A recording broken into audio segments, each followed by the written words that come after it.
Real talk, guys, you don't want to buy this camera and have no way to protect it. That's just being irresponsible. But it's all good because I got two different kinds of rigs that you could use to protect your camera. And this first one is going to be my favorite one. Each one has some pros and cons. Check them out for yourself. Let's go.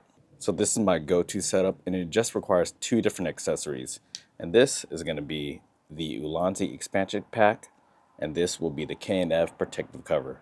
Now, the reason why I like this is because this expansion pack has a cold shoe mount and 1/4 inch thread here, as well as the action cam mounts on the back. On top of that, in the front, got a nice little enclosure here.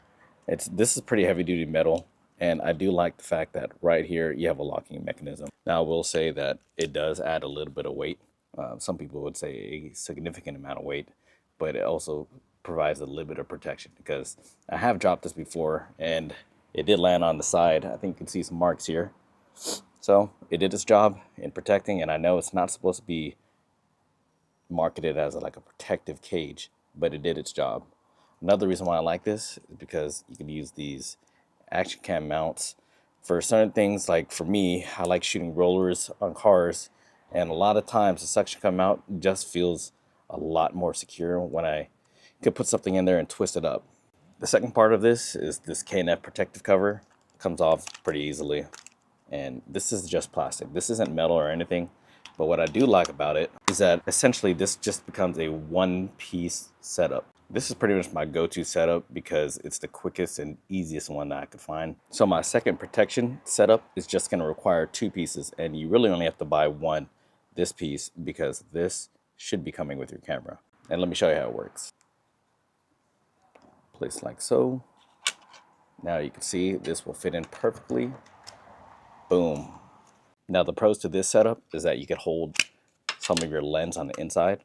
You see here, I think I got the wide angle lens and then the black mist filter. That one is kind of controversial. I should do a video on that because some people don't like it, some people do. But I do like that you could hold your lens here. Now I'm not gonna lie, until I got this, I didn't really understand why it's called a Pocket or a Pocket 3, because I didn't find any kind of way that I would actually put this in my pocket. But with this, I actually would. Well, I don't know if I would, but you could.